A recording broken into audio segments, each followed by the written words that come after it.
Ginger Media TV, a station that is culture-driven and grassroots-oriented. Follow us on YouTube, Facebook, and Instagram. Do remember to subscribe to the channel by clicking on the bell icon for notification. I am John Paul Annie. ALIYU GWARZO said, "The problem with you Southerners is that you can never understand the North. We are a misery to you, and you cannot comprehend us despite all your boasting that you are better than us. You claim to be educated, but in fact, you are uneducated and uncivilized.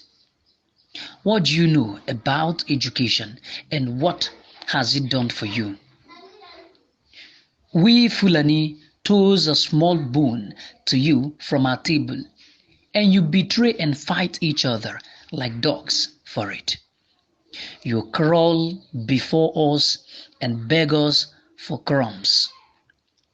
That is, you are lost in life. You are nothing more than beggars, cowardly and contented slaves. Just like your fathers served us, so shall you serve us. Just like you serve us, so shall your children serve us.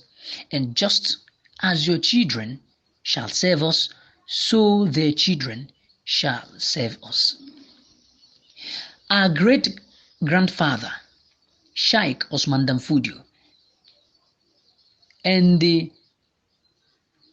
Mujahideen fought for it.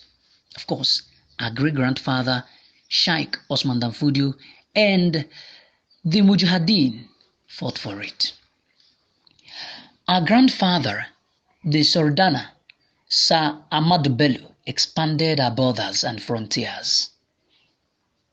Our father, President Muhammadu Buhari, has come to complete the job, and he's doing very, very well.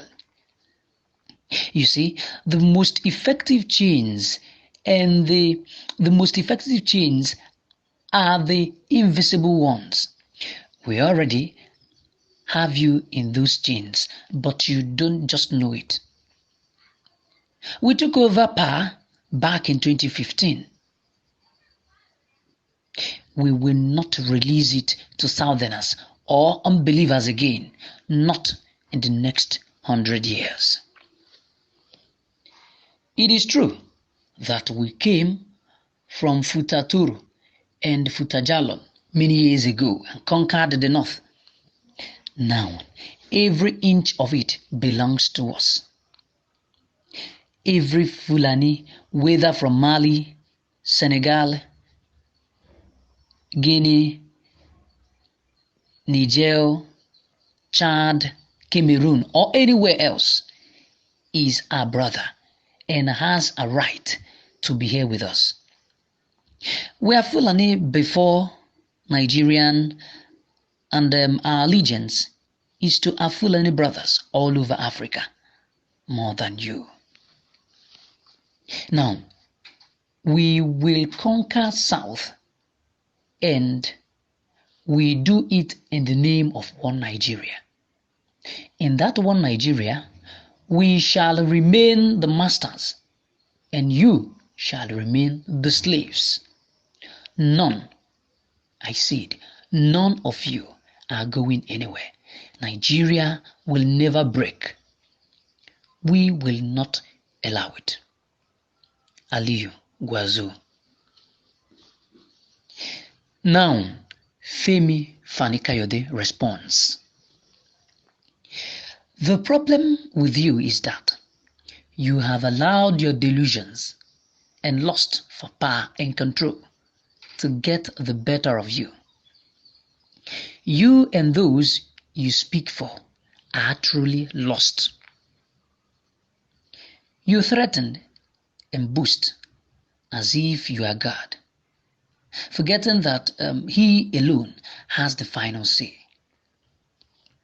You are not the first Fulani to speak like this, and you will not be the last. A man called Hassan Kuntagura said similar things many years ago. And where is he today?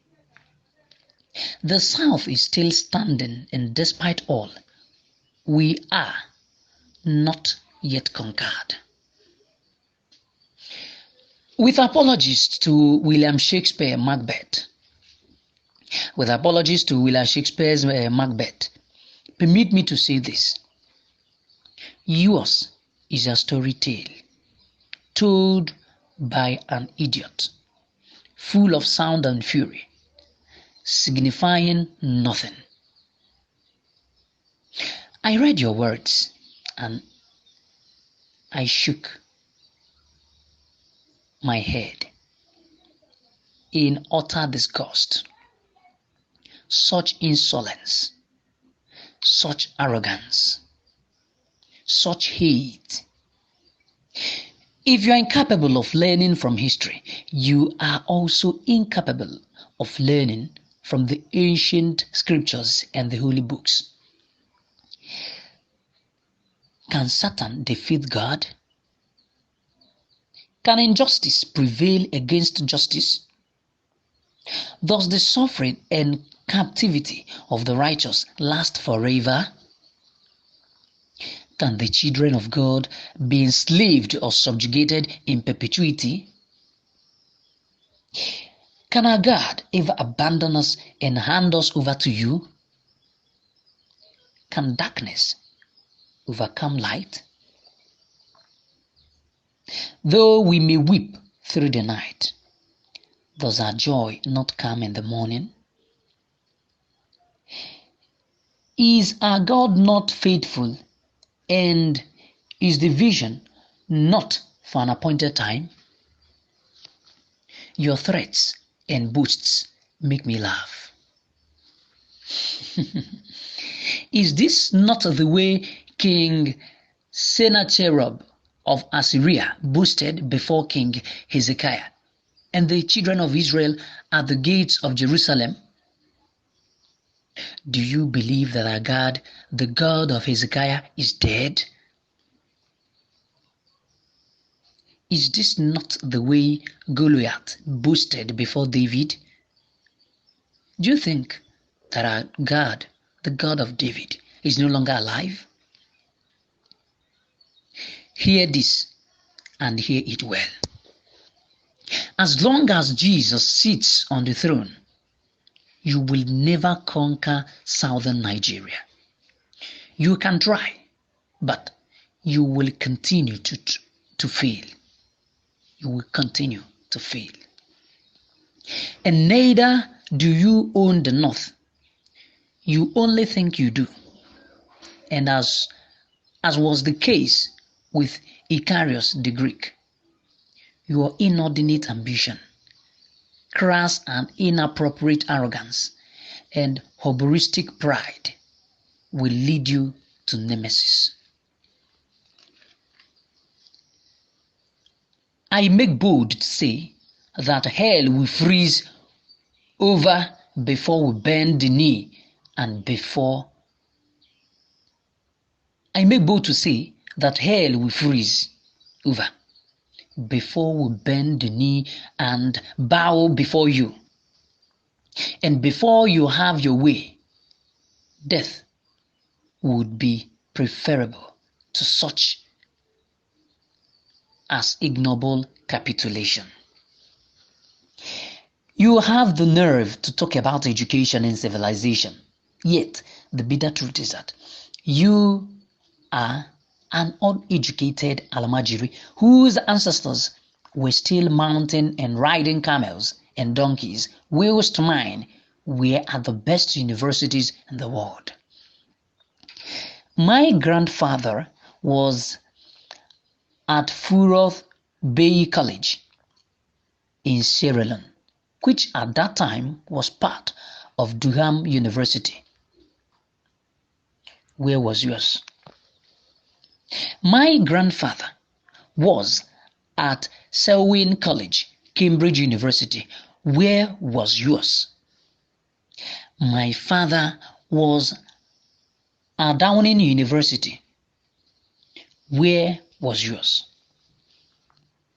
My brothers were at Downing College, Cambridge University, and Georgetown University, respectively. Of course, they were at Georgetown University, respectively. Where were yours? I was at Sawos, London University, and at Pembroke College, Cambridge University. Where were you? I really do not know what education or civilization you are referring to, because you have neither of the two. You, your forefathers, and your successors are still living in the Stone Age, riding camels, loving and worshipping cows, stealing other people's land in the name of cattle herding, butchering your fellow human beings, and slaughtering your compatriots. Now I ask you this: who is more educated and civilized between me and you, and between mine and yours? Do you even know the meaning of these words? The truth is that we are not one and can never be. The difference between us is like the difference between night and day. We love, but you hate. We seek the light, but you seek darkness. We believe in life, but you believe in death. We delight in peace, but you delight in war.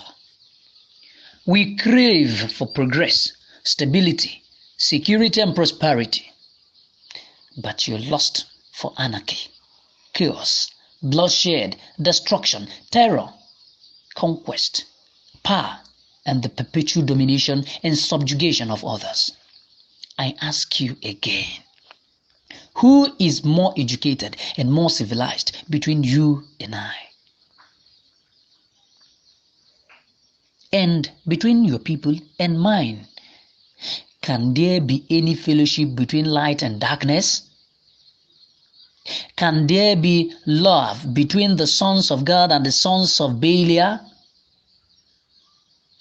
Can there be peace between the serpent and the lion? Can there be harmony between the captor and the captive? Can there be understanding between the oppressor and the oppressed? Is it any wonder that millions say that our country must either restructure or break? Is it not obvious that our claim of national unity is an illusion, and that it is bogus and false?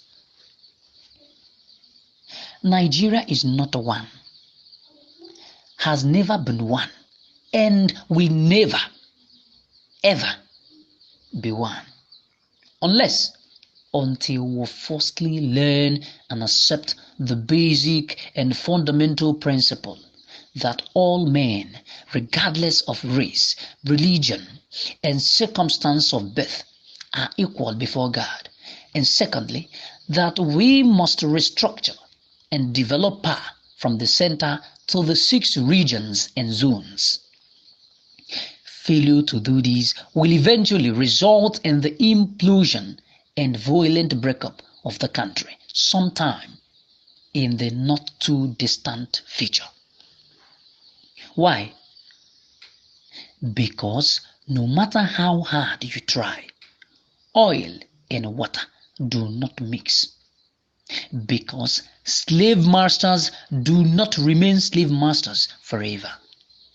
And because slaves do not remain slaves in perpetuity. It is true that the ancient boundaries cannot be broken, but that does not mean that they cannot be altered and reset. From Femi Fanikayode. John Paul Annie, thanks for being there in Ginger Media TV.